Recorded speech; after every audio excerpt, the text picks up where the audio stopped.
Alright, so I am ready to print the first prototype here. I don't know what the hell happened. I lost my whole entire Kira profile. And apparently they don't support the SVO7. I must have added that. And it was really a pain. I remember adding some stuff, and then I thought that they updated it. But what it is I added some files in the directory. So apparently Kira is still not supporting the SVO7, but they are supporting the Neptune 4 Pro, which the profile seems to work like crap to me. It has like these settings for fast, normal, fine, extra fast. I just don't like the settings. You know, I have a 0.4 nozzle. Oh, well, why is normal 0.1? I don't know. I guess I probably just don't know. Everybody else probably is in on the secret. So the nozzle is this big. It's not necessarily spitting out that thick of crap. I don't know. Well, so anyway, we're going to print it in 1 hour and 5 minutes. We'll get this over to the printer. I absolutely hate this drive that they included here. Like, it just does not want to come out. It's so tight in there. Okay, so we have the enclosure, and it's pretty warm in here anyway, but let's get into settings, light control. I wish it would just turn them on automatically. It's really annoying. Okay, the USB is upside down on the printer, which I find strange. I still haven't networked to this. I've not even tried. I don't even care. It's not worth my trouble. We want this thing up pretty high. We're gonna go 250 because of the crappy filament that I'm using. And to move this over here, it would be really nice if xiegu had put locating pins on here. Same thing with Solvol, they didn't do it either. Some of the other printers have that, but it's really a pain when you're trying to do that, especially if you're in the middle of printing. So I'm gonna go in, and it's gonna take quite a while for it to even heat up. It's fairly slow, actually. We click print, and then we have to find the model, and it usually does this weird thing where it won't show it right away, and then I'll have to go in and do it again.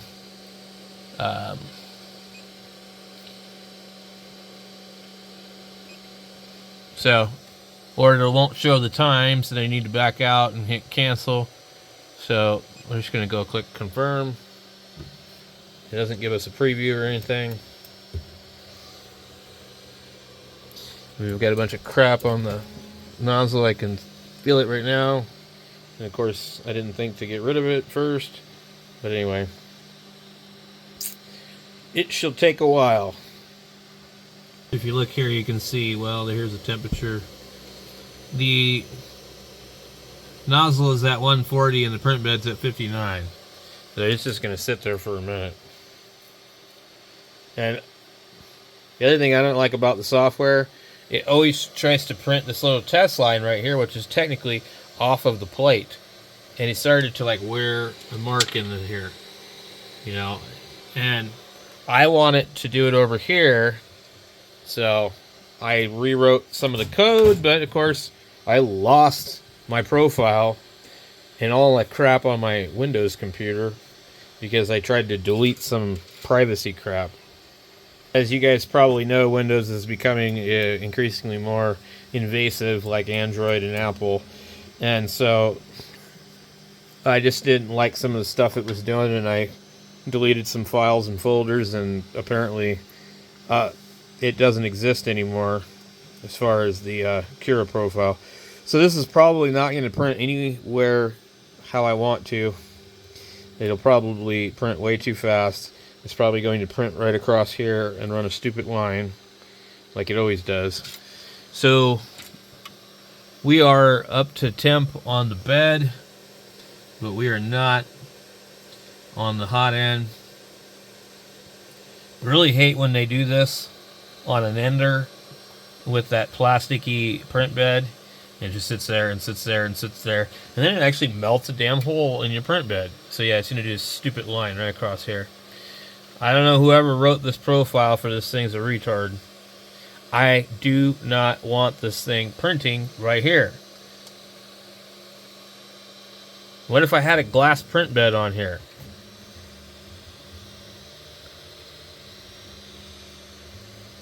It prints a big old turd right here. Not sticking real well either.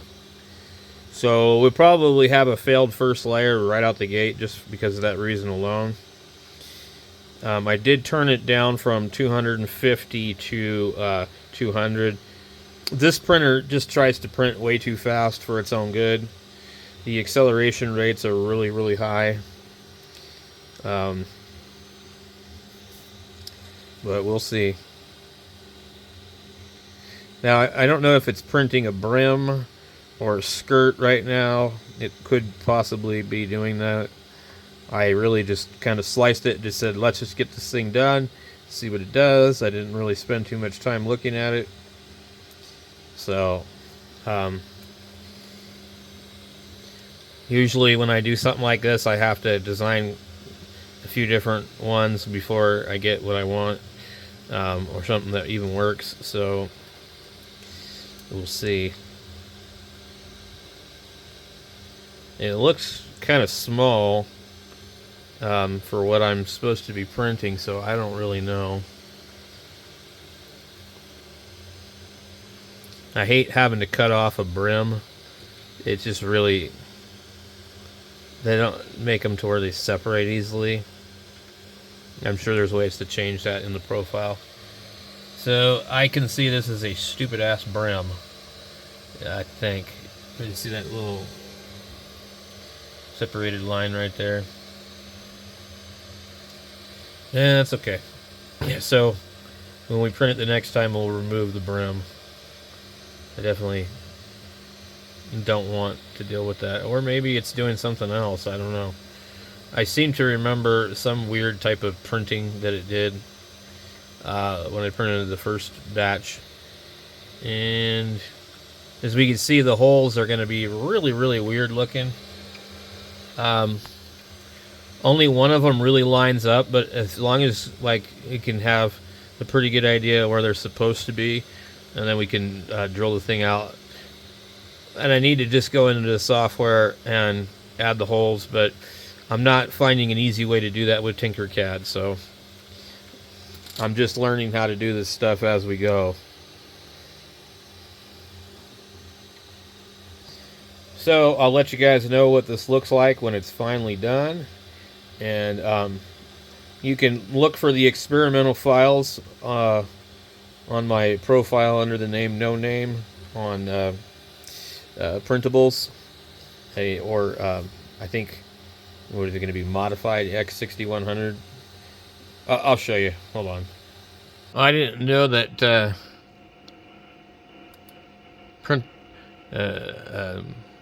Tinkercad would do that. Interesting.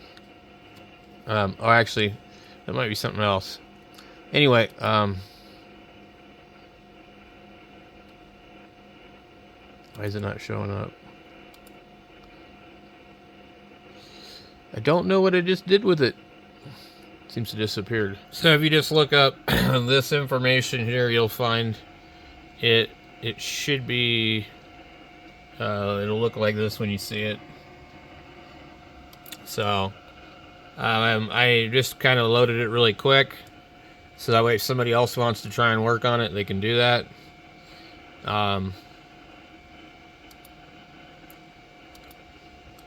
So these parts are unchanged from the other one. So you'll need to, if you look up the other file, you'll be able to figure out where the holes should be. What I did was I took two of these and I flipped them around. And so, let's see. we click this, we'll end up with, should just show me the files. I'm not seeing the STL files. I might have done something wrong. Okay. Interesting. So we seem to be having a problem with printables, but we're not going to get involved in that. So this is how far it's went so far. And we have the stupid brim on here, obviously. So it should stay put pretty good. Other than that, I don't know. We just have to wait and see how it turns out. We'll catch you guys later.